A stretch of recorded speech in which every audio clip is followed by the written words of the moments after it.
Et là, j'ai été de surprise en surprise. Alors, les Mozo se trouvent en Chine, sur les contreforts de l'Himalaya, dans le sud-ouest de la Chine. Ils sont à peu près 30 000 et c'est une société matriarcale. Matriarcale, c'est-à-dire que la propriété, la filiation du nom passe par les femmes. Les mères sont la colonne vertébrale de la société. Alors, moi, je dis à ceux qui pratiquent ce genre de tourisme ou qui y ont pensé et qui se sont dit, chérie, j'ai 2 billets d'avion pour aller dans les bidonvilles, faites attention parce que vous pouvez considérer ces gens comme des animaux, mais les animaux, parfois, sortent les griffes, montrent les dents et ils peuvent se mettre en colère. Mais tout ça, c'est terminé, le lac est asséché et depuis 2006, regardez, ça ressemble à ça. Depuis 2006, nous avons ça. Les images sont tragiques, la situation est terrible et il faut savoir que le réchauffement climatique a une incidence sur nos vies et plus encore dans les pays en voie de développement.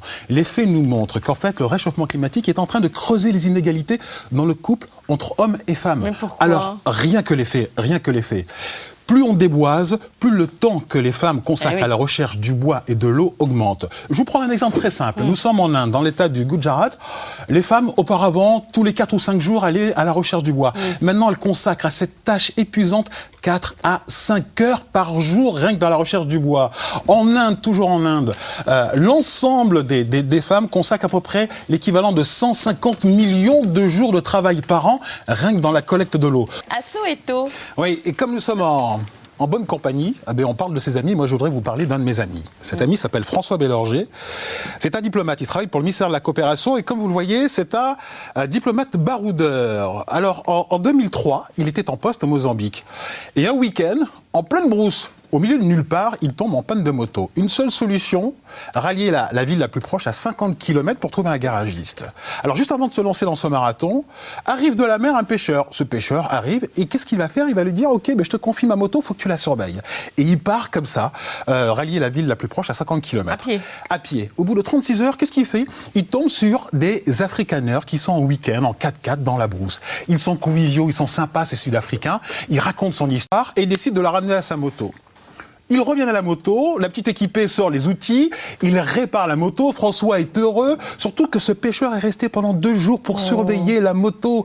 Il tombe dans ses bras. Sauf qu'il y a un petit malaise, il y a un petit problème. C'est que les Sud-Africains sont restés de marbre. Ils n'ont même pas regardé ce pêcheur qui était noir, les Sud-Africains sont blancs.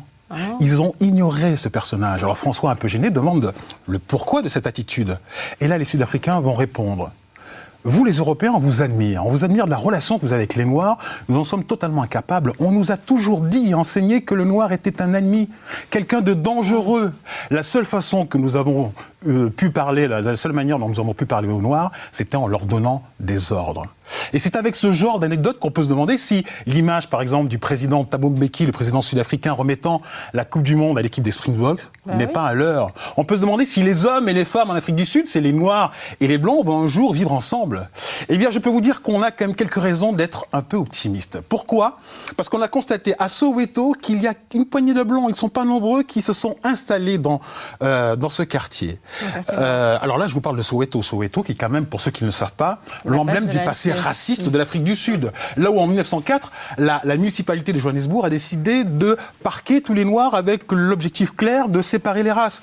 Là où le 16 juin 1976, une répression policière féroce a fait 60 morts parce que la police a tiré sur 20 000 étudiants qui manifestaient pacifiquement pour lutter contre l'apartheid. Et là où, il y a 15 ans encore, un blanc ne pouvait pas s'installer parce que c'était interdit par la loi. Ah bon ?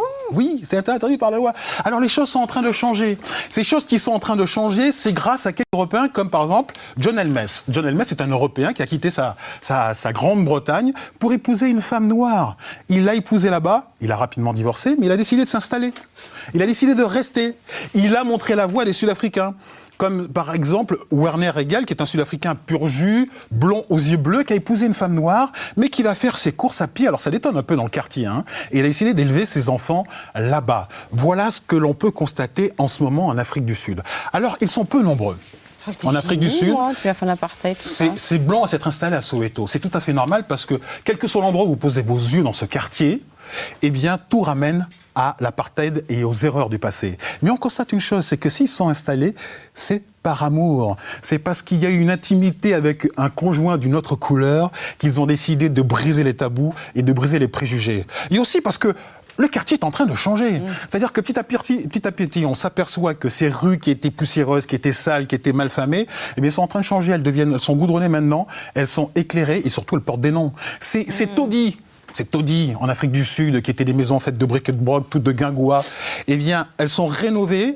Et aujourd'hui, ce sont des maisons qu'on peut acheter pour 8 000 € pour les petites et jusqu'à 150 000 € pour les plus importantes. Et je trouve que c'est une très belle leçon, tout ça, parce qu'aujourd'hui, on peut espérer que les Afrikaners ne regarderont plus les Noirs en espérant leur donner des ordres, mais tout simplement par amour et par fraternité. Et comme ça, ils vont prouver qu'il n'y a qu'une seule race existante sur Terre. Il s'agit de la race humaine.